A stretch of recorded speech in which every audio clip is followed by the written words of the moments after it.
Escogió una nación Dios. ¿Por qué lo hizo? Porque así Él lo quiso hacer. ¿Los escogió porque eran los mejores, o los más inteligentes, o los más sabios, o los más virtuosos, o piadosos de todas las naciones? No, sino que los escogió por pura voluntad de Él, soberana, porque Él es libre de decidir lo que Él quiere hacer. Y escogió a esa nación. Dios no escogió a Israel porque ellos eran mejores que otros, sino que lo hizo por pura gracia, porque así Dios lo determinó.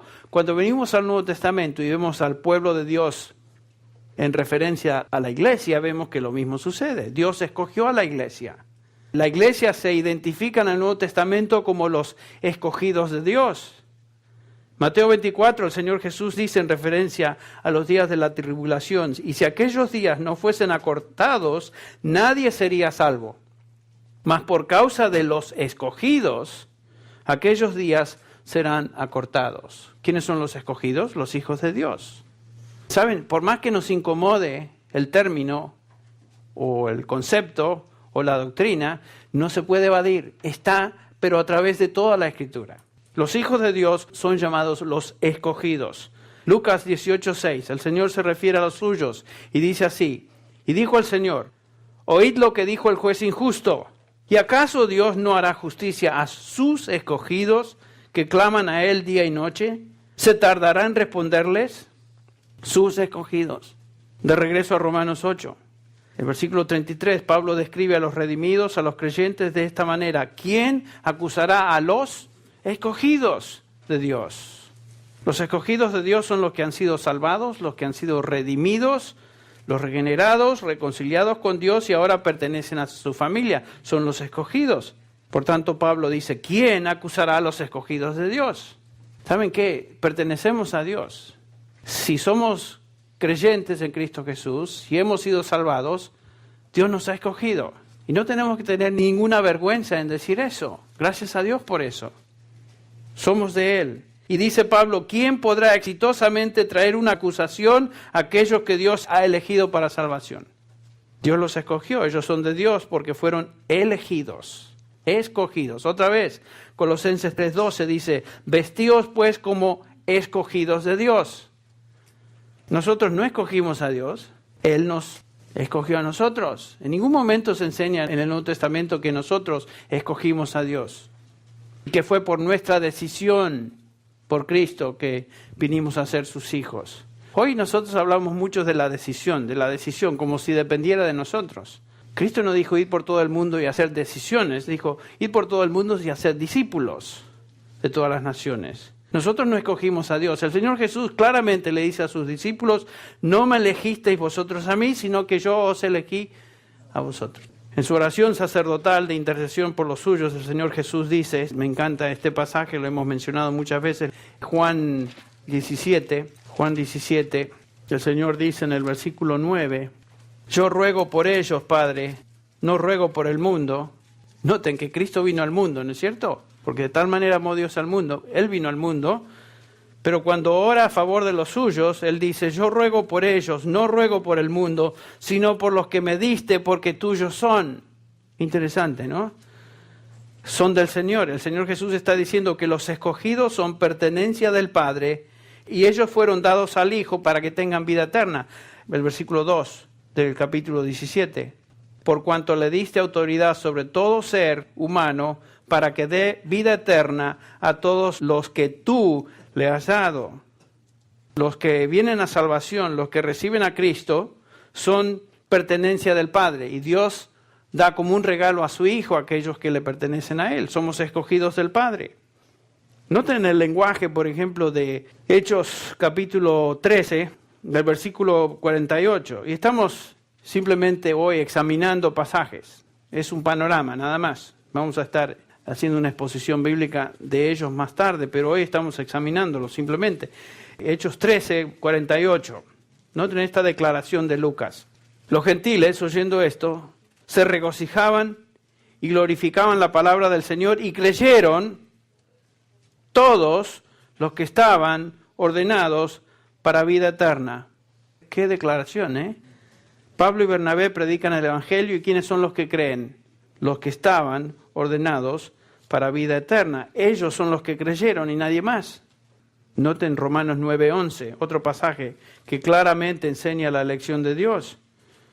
Romanos 9:11, hablando de los mellizos, Jacob y Esaú, porque aun cuando los mellizos no habían nacido y no habían hecho nada, ni bueno ni malo, para que el propósito de Dios conforme a su elección permaneciera, no por obras, sino por aquel que llama. Noten que siempre Dios lleva a cabo su propósito por medio del método de la elección. Y noten el factor tiempo acá. Todavía ni habían nacido. Jacob y Esaú eran mellizos en el vientre de su madre. Y sin embargo, acá nos declara que Dios los escogió, o mejor dicho, escogió a Jacob antes de haber nacido. Y dice, no por obras, porque no habían hecho ni nada malo todavía. Cuando nosotros oramos por las personas, no sabemos quién es un escogido. Y acá dice que Dios escogió a Jacob antes de que habían nacido. Fue escogido antes de su nacimiento, no por las obras, sino, noten, por aquel que llama. Por aquel que llama. ¿Quién es el que llama? Dios. La actividad en la salvación siempre es de Dios. Lo que vimos en el propósito, en la descripción del propósito. A los que antes conoció, a estos también predestinó. A los que predestinó, a estos también Él llamó. A los que llamó, también Él justificó. A los que justificó, a estos también Él glorificó. La obra de salvación es de Dios. La actividad de salvación siempre es de Dios. Si nuestra salvación dependiera en algún punto de nuestra actividad, póngale la firma que fracasaríamos, cada uno de nosotros. Nuestra seguridad no depende de nuestra habilidad ni de creer ni de mantenernos, porque no tenemos esa capacidad. Es la obra de Dios de un principio al fin. Es de Dios. Aquí se presenta como la obra de Dios, siempre. Noten el versículo 14. Esta es la reacción del que se opone a la doctrina. Una de las cosas que Pablo hace particularmente en el libro de Romanos es que constantemente se adelanta a un argumento que él sabe de algunos que van a reaccionar a lo que él estaba diciendo o lo que él está enseñando. Y aquí aparece uno de estos argumentos. Este es un oponente imaginario. ¿Qué pues diremos entonces? Versículo 14. ¿Que hay injusticia en Dios? Esa es la conclusión de la gente en aquellos días y es la conclusión de hoy. Claro, por si Dios escoge es injusto. ¿Qué pues diremos? ¿Que hay injusticia con Dios? La respuesta del apóstol ante tal argumento es la siguiente. De ningún modo. Es un doble negativo en griego. Megenoito, en que quiere decir no, jamás. Perezca la idea, perezca el concepto, perezca el pensamiento. ¿Cómo va a ser injusto Dios?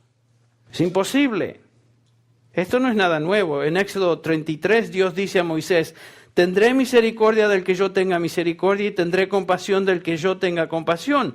Y Pablo continúa diciendo en el versículo 16, así que no depende del que quiere, ni del que corre, sino de Dios que tiene misericordia. En otras palabras, no depende de ninguna voluntad humana. No es por obras, sino por aquel que llama. No depende de tus obras, no depende de mis obras, depende de Dios, quien es aquel que nos llama. Porque dice el versículo 17, porque la Escritura dice a Faraón, para esto mismo te he levantado, para demostrar mi poder en ti, para que mi nombre sea proclamado por toda la tierra. Así que del que quiere tiene misericordia y al que quiere endurece. Con razón algunos no quieren estudiar el libro de Romanos capítulo 9, porque es duro de masticar. Esto es como tragarse un carozo. No se puede masticar un carozo.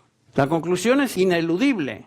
Dios escoge y decide tener misericordia de algunos. Romanos capítulo 11, 5. Estamos todavía en Romanos. Y continuamos en esta examinación panorámica de la literatura bíblica sobre el tema. Romanos 11, 4 y 5, Dios se dirige al profeta Elías, quien pensaba, ¿se acuerdan? Que era el único que había quedado. Y se estaba autocompadeciendo ahí. Y Dios le dice, me he reservado 7,000 hombres que no han doblado la rodilla a Baal. En el versículo 5, de la misma manera existe en la época de Pablo. Pablo escribe de un remanente de judíos creyentes según la elección de Dios. Noten el versículo 5. Y de la misma manera, dice Pablo, también ha quedado en el tiempo presente un remanente conforme a la